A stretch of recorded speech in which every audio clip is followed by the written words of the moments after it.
Shoemaker. It's been an interesting year. Had to be an interesting game going back to Monday night. I wasn't. I think we played above expectations for the most part. We came out of a sort of grade our year, sort of before Christmas tournament, and then after that in the conference play. I was extremely pleased coming out of pre-Christmas. We really felt like we were 4 plays away from being undefeated going into the Christmas tournament, and because we only lost to Western and Mount Tabor, and played Mount Tabor extremely well over there. Those are 2 pretty darn good teams too. Mount Tabor always a good team, and Western Guilford is good this year as they've been in a lot of years. Yeah, and I thought Western Guilford could score with anybody on any given night. Had some athletes in that. Well, I only saw them play the one time against North Forsyth, but they can get up and down the court. Yes, and so we knew they were very explosive. We were actually winning that game in the end of the third quarter, and momentum switched, and we never got it back and lost by 4. We had Tabor. We were up by 4 late, and a couple balls just didn't bounce the right way, and that was sort of the difference in winning that game over there against a very good team at home. Sort of caught them on an off night. There's a lot of things that sort of went in our favor that night, and so I was very pleased going into Christmas. We were missing a couple players at the Christmas tournament, and then so we lost the first round. Didn't really play very good against Greensboro Day, but then came back and beat Smith in overtime and beat Grimsley again for the second time. And that's giving you 3rd place right there. Yeah, that's not bad at all. So I was very pleased with that, and James had 30 against Smith that night, and that's against a tough Smith team too. Boy, yeah, good Smith team. They've got some guards on that team. They were very athletic. That little freshman guard, I talk about it every week. Little J.J. Watson's quite a character. He did a great job, and we actually had 2 sophomores step up that night and scored 15 and 10 off the bench. Who were those 2 guys? Justin Dillard and Sean Stringfellow. Yeah, that's so they had a huge night. Grew up real quick in one night. Yeah, those guys are guys you're going to be counting on in the future too. Yep. Now. So they did a great job, and then we came out of Christmas and upset Northwest. And, played one of our best games of the year. That was the best games I've ever seen you guys play. I mean, everything was clicking that night. We felt we were capable of doing that. We just had not done it. You not only beat them, you decisive. You beat them by 20 plus points. Yeah, we played pretty well. I was very pleased. Good defense that night too, because you took them out of their shooting game. Yeah, and I thought, they didn't shoot very well. Some of it was defense. Some of those they just had a little bit of off night. So I was just pleased. I thought that obviously our conference was extremely tough. Oh yeah, no doubt. And we had a lot of close games with some of those teams, but just didn't finish it. One of those teams in your conference is much better you were this year. People were expecting, but High Point Central was a better team, and some people gave them credit for. They can make you play very ugly, and I think that's what happened with us. With it, well, we won by. We won by 4 over there, I think, and then I think we won by 6 or 8 at home. And I knew that East was going to have a tough draw with them, playing them 3 times in a row.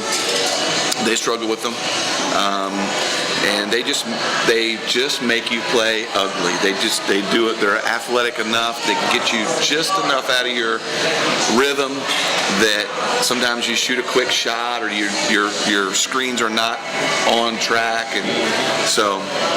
Definitely. What about going back to Monday night? Tell us first of all, where is McDowell? I was asking James about that. James was going to. He was probably sleeping on the way up. So I thought he might have been sleeping on the way back too after that game. He hadn't played so long. But where is that? It's in Marion, so it's in between Hickory and Asheville. Okay. So and it's a good haul. It's about 3 hours by bus. So I think we got back at 2:40 in the morning. Wow, that's a 3-hour one-way deal. Yeah. I was hearing somewhere about an hour and a half, but that's an hour and a half times 2. Yeah. Wow. Yeah. 3. You got back about 2 something in the morning. About 2:40 in the morning. Wow. And that's a long game added to that late arrival too. It was after 10, I think, when we got off. What do you do, an administrator, you might be too as a coach? What do you do as a kind of administrative coach the next day as far as the kids getting to school? Do you say, well, you guys give you a little bit of leeway coming in the next morning? How does that work? When you win, they show up. Yeah. When you lose, they don't show up. But we were calling back and trying to find out was there any leeway coming in that late. And we never got a call back, so we just sort of. When I taught school years ago, the kid would come in occasionally late, and he would say his excuse. Even during the school day, they come in tardy for class. and it came after P. It was always late game. Right. Late right, game. Yeah. Right. So yeah, that was sort of. We made some phone calls. We didn't get any responses. So I don't think we had many come in that next morning. Right on the money. Yeah. So. Tell you what, though, I bet when they did get to school, though, probably a lot of talk around the school that day about that game. It was. I mean, I got phone calls and emails all across the state. I know Fox 8 wanted to do something, so they did something the next day. So I went over, did an interview, and gave some tape. That was a good one. I think I saw that with Kevin Conley or something. And then the News and Record did a great job on Eddie the story, Wooten and he called up there, talked to their coach. And sure did, yeah. everything. So I thought they did a great job. But it was just, because you just don't get many games like that. No. What do you think about the records? 13 overtimes. You got to go back to 1964. Yeah, and that was probably when it was only 3 minute, maybe 3 minute overtimes at that time. I bet it wasn't 4. Right. So, and there wasn't a three-pointer. And sometimes 4 seems like it's a real quick overtime. But when you're playing 6, no, it was a long. I mean, every time we got in the huddle after we're going through it, I'm telling, okay, we're going home after this one. We're going home. Well, I made that statement 100 times that night. So, but it was just an amazing game to be a part of. Was there a time during those different overtimes where you felt like we got it this time, or we got this, maybe we're up by 3, maybe at a certain phase? the first 5. Every time, man. We were winning. You got the lead every time? We were winning every overtime, and we never could get a 2-possession lead with under 30 seconds. Couldn't get that finished. So we had made a foul shot, missed a foul shot. Got a 3-point lead, couldn't get a 4-point lead. We had a 3-point lead one time, got a rebound, kicked it out. We had a guy miss a wide open lay with 25 seconds left on the fast break. Had another time where 9 seconds left. We were going to foul, but we had so much foul trouble. And I had some guys that were a little bit deer in headlights coming off the bench. I couldn't trust anybody. That we were playing a foul, about 9 seconds left, but we decided, okay, no, we got to play through this. And then a kid that didn't hit a 3-pointer all night steps out, is open, and he hits it with a guy in his face. It was just, they made every shot they needed to make to tie the game. They in the just first kept 5 coming overtimes. back. Were you protecting any of those guys that got in foul trouble? Would you just leave them out there and see what happens? For the most part, James played through 5 overtimes with 4 fouls. 4 fouls, wow. Malcolm Burke played through 4 overtimes with 4 fouls. Tevin Quick had 4 fouls, I think, through all of them. So you had guys in trouble. Oh, yeah. Crazy. And, some guys off the bench were in trouble. And so, but the main 5 guys, or 5 starters, played most of those overtimes. That's amazing. So, and I think the hope went out when James got out with 3 seconds left to go in the 5th one. I think the guys realized that all of a sudden those aches and pains and tiredness, all of a sudden that sort of came to the forefront and everything. And they still didn't quit, but the hope went out. But James has the big 43 points off 10 3-pointers and other shots to go with it. But you had Burke stepped up, and Kanakanui, they had huge games as well. Yeah, Malcolm had 20 points and 10 rebounds, I think it was. Kanakanui had triple-double. And he's the only kid in 9 years that's had 2 triple-doubles now. One was against Southwest a couple years ago when they were very good, and the other night. And he's not necessarily the one that you would think would be getting triple doubles, but he had a phenomenal night. See, that guy Kanakanui, the assist, he has got some of the best passes you'll ever see. He just really reads and knows his teammates where they're going to be and how to deliver that basketball. Yeah, I think he sees the floor for 6'5". He can really play that wing. And he's a tough matchup. Mostly if he's got a forward on him.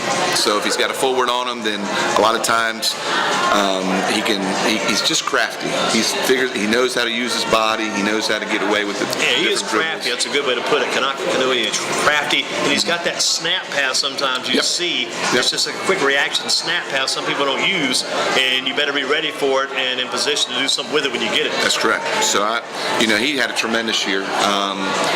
Both him and James really played off one another all year round. I was talking to him at the table just a couple minutes ago and was telling him, when you look at some teams when things break down, like a Ben Roethlisberger for the Steelers, or those type of things, or Josh Pittman years ago with Trinity, he was as deadly after he shot it as he was when he had the ball in his hands, because all those guys would always look to him as soon as they got the rebound. They knew where he was, and I thought Daniel and James were that same way. That after the rebound came off or whatever, they were good at finding those three-pointers or cuts or whatever after the shot was taken.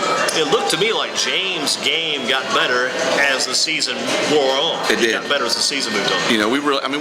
We felt like he could score 20 points a game, and he was definitely on pace for that pretty much all year. But the last 4 games, he had 30, 31, he had a downer game against East, and then had 43 in his last 4 games, and 8 3-pointers against Glenn, which at that time was our school record, and then broke his own school with 10, record. And 11 is the state record. So he was one shy of the state record. 3-pointers. Who's got that? Rusty LaRue? Yeah, maybe. One of the 3 was even in when Rusty was there. I guess it was. Gosh. I know it's a multitude of people at 11, but he missed it by 1. He could have joined that elite company. That's right. Almost off the state record for 3-point shots. Because I don't know if he shared. He hit 93s this year, and 185 for his career. So that is doing pretty good. Ooh, that is knocking him down. 90 times 3. That's a lot. That's almost like a season for some people just for 3-point shots. Yeah, I always sort of compare. I always look at some guys like a Wally Jones and things like that. Yeah. And, he shattered some of the things that Wally did. That's amazing, because you wouldn't think sometimes a guy would come along to be able to do that. You get pros, so there's always a new guy going to come in and put somebody else's records aside, I guess. Yeah. How about his free throw shooting? That was good too? 74%. So that was career 74% shooter. Career not bad at all. Do you see James going to the next level? Oh yeah, I think he's very capable. I think he's a Division I shooter, no doubt. But I think he could have a great Division III career. I think he's probably a Division II caliber player, and so we're still working out some things and trying to find him a spot that he can continue his career on. And he's a great student. He's a plus, I think a 4.37 student. So he should have some opportunities for him down the road. He is interested. He told us, I think, in Gardner Webb. Do you see that maybe being a fit? Yeah, I've been I've emailed the coach and talked about some things. The only thing there is it would be a walk-on situation, and obviously that's sort of volatile sometimes in that level, because somebody transfers in, or 6'10" guy moves in, or whatever. All of a sudden that promise position can die. But that may be a fit. He's got I think a $52,000 merit scholarship to Gardner Webb right now. That's for academics. For academics. So you can take that with him in the door beginning. Yeah. So that would, if you're a coach, that sort of helps things out too. You've seen a lot of those cases. I think Wes Miller did a deal like that maybe with Carolina coming out of James Madison, where he had some kind of deal. They were able to fit him in the program, and be able to use his scholarship money to help somebody else out. That's right. And still have that good player on the team. Yeah, Wally Jones several years ago had half basketball, half academic. And so there's so many. That's what we tell these kids all the time, is the opportunity to play basketball on another level if you get your academics right. Yeah, the old is saying, going to way more outdo what you can do athletically. You can help yourself. Yes. By working in the classroom. That's right. Not only are you going to guarantee you're going to get in college, you got the academics, but you can also guarantee yourself some financial aid assistance. That's exactly right. And like I said, those are the kind of guys that coaches are very interested in trying to bring in, because they shore up that money for other players. Going back to that game up at McDowell, is McDowell the same as McDowell County? You can settle that right there. Yes, I think so. That's the game. I remember years ago they had outstanding women's teams up there. But back to the game on Monday night, what was the attitude of the players when they came around the bench during those timeouts? These guys all focused, all glued? It was definitely an amazing atmosphere. The focus on these guys was tremendous. I really, every time, even when they kept hitting the shot that tied the game up, the guy, okay, now we're going to get it done. Now we're going to get it done. And so guys just kept on fighting. It was one of those games, not only was it a classic, it was one of those games where I think the trainer came over 4 times to our bench, because we had 4 different guys that had blood at one time. James had a little bit of a boxer's eye when he got done, and another kid had a busted lip, and Kanekanui's got a knee, but it wasn't dirty. It wasn't. It was just an absolute war, and the respect after the game. I haven't really seen that in a game like that ever. It was, they were excited when they won, no doubt about it, and they should be. And so they were celebrating, but once they got done their celebration and coming over and just the hugs and the respect and the coaching staffs and all that, it was really tremendous. You guys have been in a lot together that night. Yeah, it was almost, you sort of grew up in one game in one season that night. And, that's what I sort of told him after the game was, you won't appreciate this now. Right. It hurts now, and it's going to hurt, and it should hurt. But you'll appreciate this 10 to 15 years down the road. After things sort of sit back and you realize that you're something that most people will never play in a lifetime. Just for people to be able to talk about it is a big thing. People weren't even there. It's just created so much talk and so much interest. I mean, I saw that, like you see on the News and Records site, not only under the high school category, but the other major sports categories too. And the TV stations. I think I saw it with Frank Mickens on Monday night under their headline. They showed the high school scores. And what about this one? And that was the big one there because of the overtimes. How much was involved? Right. Well, it was interesting. We had a school raffle for our boosters that night going on. Was that the big money raffle? That was the big money raffle that night. Yeah. So one of our parents works at the school, and so she was sending text messages back. And so every overtime they said, "Oh, we're in another overtime," and people I think just stayed around until they found out what the score was, because it was after 10 when finally the game was over. And so from what I understand, it was just a big cheer and all that and everything. And even after we lost, it was just that excitement of what happened. And among the staff at Ragsdale, you come in the next day, I'm sure everybody's coming up, shaking your hand, giving you a hug. Yeah. You guys really fought hard last night. Yeah, it was a great atmosphere, and just like I said, you don't have many opportunities to be in something like that. And there was the first round of playoffs. That makes it even more interesting because there's a certain specialty about the opening round. Everybody's the same. You got the 32 teams in the brackets. Everybody's on that same level going in, and after that, you've got people who've been cut out, knocked out. But going in, you're all right there going for that same piece of one of the things I told the boys for it, I said, looking on paper, we're probably 10 to 15 points better than these guys. But I said, this is the playoffs, and you only have to play one game. And I said, this doesn't matter. It's when you get back in the locker room after the game did you do everything you could? And not say, what if I would have done this? What if I'd have done that? And we have too many of those opportunities. But it was because playoffs, nerves kick in, records go out. And there's just so many things that come into play in the state playoffs. Guys play differently. There's a different atmosphere. That's why you see those 43-point games, 48-point games. Some people don't want to go home. I think Paris Key had a 37-point game Monday night for Page, and you sometimes see players like that have to step up and have to lead in games just to continue to give their team a chance to survive through that. And you could have been playing Page tomorrow night of all things. That is crazy how that fits in. A little twist or turn differently. And one of the things I told some of our seniors was, hey, you saved your best for last. So the one good thing is, even though you lost, you had your career night, your last night. And there's not a whole lot of people that can actually say that when they finish their career. And it's not often you got everybody talking about a game where your team lost, and, as opposed to the other games. Your game was the most talked about game that night. Your guys on the losing end, everybody's still talking about that game. And some people don't realize it was 25 to 23 at halftime. Wow. So James had 10 points. The other kid had 8 points at halftime. So, all this came from the second half on. 25. And for the most part, you're talking about a 50-point game there. Oh yeah. So not only was that going on, we held the ball for a lot in overtime because we got the lead. We're taking time off the clock. We had foul trouble. They're not fouling you. You're okay. So it really could have been a 130 to 140 type of game if both teams were just going at each other. Wow. Could have been like one of those, was it that Marymount team out of California plays some years out there?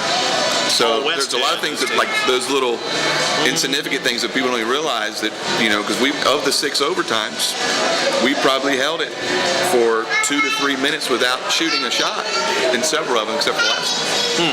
But there was no way you could hold that ball long enough just to go with that baby down. Wish. Yeah, you think about it now. What about the next day? Do you think any of your players, or are you aware of any of your guys that even picked up a basketball the next day? I don't think many of them got out of bed much the next day. I mean, we had more ice bags going home, and I didn't even check to see how many guys were actually in school the next day, because I knew that a lot of them were not going to be. Best not to worry about it. Best to let it move Just on. let them deal with it the way they need to deal with it. What about, you said, I think I read one of the pieces, or maybe caught one of the video interviews you had, trying to find some place to eat that night. It was getting a little bit late up there, too. Yeah, you small towns in the mountains, there's not a whole lot of place to eat. McDonald's was open, but they had like 4 servers. So all of a sudden that made it a little longer than the norm, and we were just getting it and going, and we couldn't even do that, so we had to wait around a little bit longer there. But it was actually nice because we were able to sort of process what we just went through a little bit. That's the key word we look for all night long. How do you process all this, and you're able to do that? And I think guys handled that in the right way. They sort of realized it was over, where you went from the locker room and all the tears and things that happened at the end of the season to being able to say, hey, look, man, this is pretty amazing that we were a part of this. And just, like I said, the respect that they got and the other team got and the whole ball box, it was really, really unique. One thing I'm thinking about is back to these days, I played all these summer games for so many years on these outdoor courts. You're out there, it's about 90 degrees, and you play for about 2 or 3 hours, and you get that break, hit the water fountain, and you just don't stop drinking water. You just stick your mouth, just take. With your guys, I'm sure when it was over, they probably had to get fluids all over. Literally, we ran out of cooler water. Yeah. So I don't know, it was the second overtime or whatever. We had no more water in the cooler. So we were trying to desperately get that done, and guys were begging for water coming off, timeouts. And so it was just one of those interesting. Did you get any of those cramps that come up? No, we did not. And the interesting thing was that their court is 15 feet longer. Wow. So if you think about on the court where the volleyball lines kick in, usually the back volleyball line is in the middle of the lane. Well, theirs was at the top hash. So that's another 10 to 15 feet court longer than the normal court. So you're really playing a longer game. Yeah, and one of the things interesting about James was that he probably shot 65% from the floor that night, scoring 43 points. I mean, he was just on fire. Those threes must have really, did he hit a little rhythm he got into? In the third quarter, both teams come out, we couldn't stop each other. And he hit 4 straight. And their kid started hitting. It was just a back and forth. And they weren't guarding each other at the time. I actually had to put James on him later. We're in a situation where I don't want to wear him out on defense. Sure. But it became, okay, this guy's going to have 100. Were you trying to get over technical as far as your coaching goes and your strategy goes? Were you bringing some guys in since you had foul trouble, bringing some guys in? Offensive, defensive substitutions? Actually, we made it through overtimes not having to do that. Not the norm, There was a couple of substitutions we made in the last couple of seconds or different things of that, but for the most part, we were able to go with those guys, and they stayed out. There wasn't many fouls called in the overtime. The refs let them play that. What about James' 5th foul? Did you go back and watch that on video the next day or that night? We ran out of tape. Ran out of tape? Ran out of tape with the video. Man, that's unreal. So ran out of tape. I'm still waiting to get something from the coach. He's going to send me some. So ours died after the 3rd overtime. Man, that's unreal. So yeah, it was like everything. Water went out. Wow. Lost the video. It's a good thing you didn't have like that game they had at Johnson C. Smith. Say some guy throws a ball down the court trying to get the last second shot. Bring him over, hits a light. They had to come back and play the game 2 days later to finish it up. It was 76-all, and they closed it. They went into overtime 2 days later and had the game started at 2 o'clock. The game was over at 2:14. Played the 5-minute overtime session. Right. But you're lucky. Gosh, ran out of tape, ran out of everything. Steve, what about that call with James? He goes out of that 5th foul on a block charge call. Did it seem close to you, or who knows? I was a little disappointed. Okay. I really thought that he had gotten to the spot before the kid did. It would have been last 3 seconds. But I can't really judge that because the angle where I was at, I didn't have a clear. That was the fifth overtime also, right? That was the fifth, yes. So that was the end of the fifth, and then he couldn't play in the sixth. How much we talked about the final score. I mean, that's what I should ask everybody. Do you remember what the final was? It 111, 104? Yes. Because a 7-point difference in a game that was that close, that long. That's Sometimes you see at the end those scores stretch out a little bit. And then that time, we Everybody said, we were by fouling. 7. How come we could beat them by early? But That's right. It's a different story when you get to that final overtime. That's correct. And so, story there. excuse me. So once we got to that point, then we had to foul, and we just, Daniel was bringing the ball up a lot, and we just ran out of steam. Did anybody get to the foul line and run out of energy? I mean, they still had the energy to shoot those shots, I guess. Well, we actually we did miss some shots, right? Like there was a couple of times where we could make it a 3-point game, but we couldn't make it a 4-point game. Right, that was the edge you're looking for. So there was a couple of those times, and like I said, I give their kids credit because they hit a shot every time, and it was not the same kid. It was 4 different kids. They kept responding. That made shots that kept them. It's pretty big to get other guys responding. Were those mainly 2-point shots or some threes also? Threes. Those what killed you? One was 2 foul shots. One was 3 of them were threes.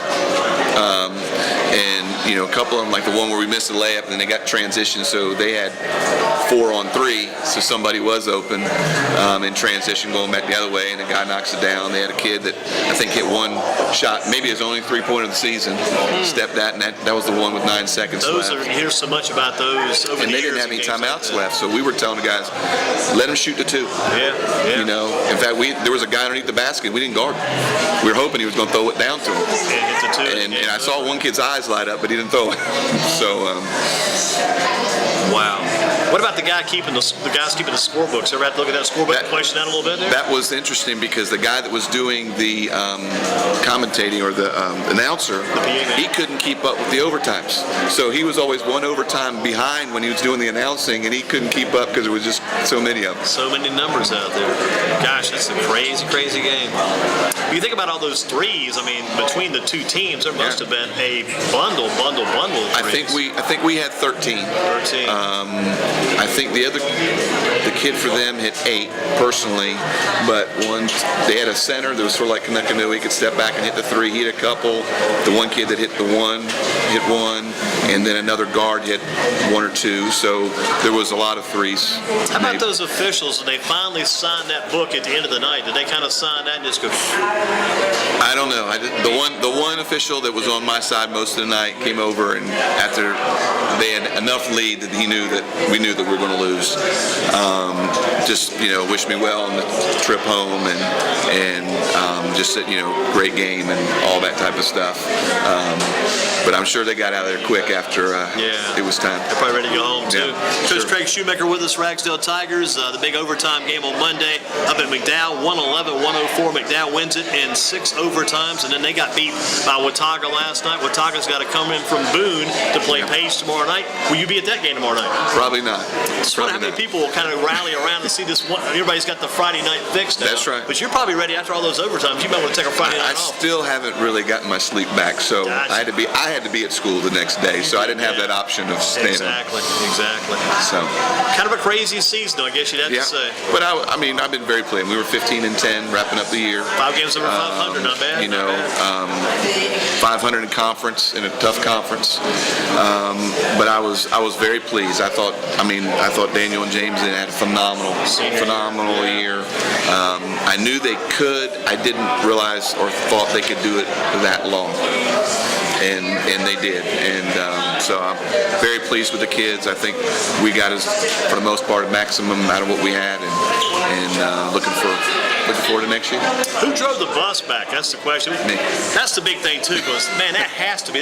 They should do a movie on just you driving the bus back from the game. You just coached a 6 overtime game, and that's 32 and 24, so you're talking about 56 minutes. That's right. 56 minutes, almost an hour of basketball playing time, and all the other built into it about probably time elapsed about 3 hours, I imagine. And then you got to drive that bus back 3 hours down the mountains. Yeah. You probably never forget that night, just driving the bus back. No, I remember sticking my elbows in the steering wheel and just trying to keep it straight. That's about all I can remember. Man, I still think they should come up with a state rule where the coach does not have to drive the bus.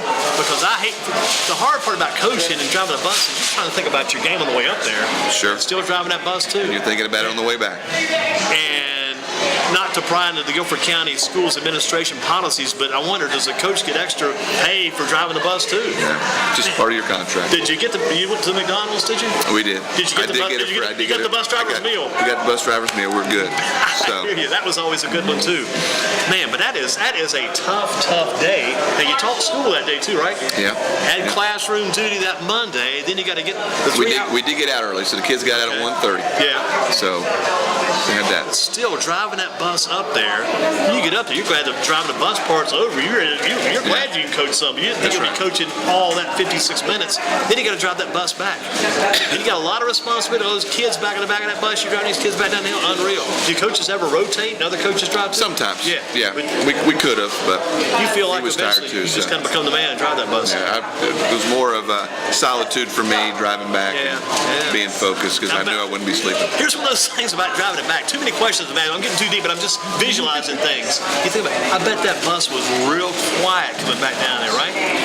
Was it quiet? Actually, after McDonald's, it didn't take long, but it wasn't loud, but it was, I think guys were sort of rehashing a little bit for a little while. Yeah. But after about a half an hour, then I think I saw a lot of toes on seats and stuff like Feet that. were kicked up in the air and heads were back. That's right. Wow, what an experience. I mean, that's just one day you'll probably never forget. Yeah. Man. It's all worth it though, like long Yes, it is. Being a coach, being a teacher. That's why they pay us the big bucks. Yeah, but it's all coming right here though. That's right. Yeah, the blood is right and the heart is right for doing the job you do, Coach Craig Shoemaker. Unreal. Yeah, very good season, but I mean, it all comes down to that one game, that Monday night, driving that bus back still. Wow, how many people could actually, give us that testimonial there as far as doing that goes? Right. Right. It's tough enough to drive it back during the day. When it's at night, it's dark, you didn't get sleepy at all. I didn't say that. I just said I had my elbows in there and we were locked in. Amazing. So, well, listen, I'm glad you came to see us. Thank you. I appreciate it. Enjoy talking about that game, and I'm sure we'll be talking about this some more down the road. Appreciate Thank it you, Coach. very much. Thanks for having me. Coach Shoemaker, Ragsdale.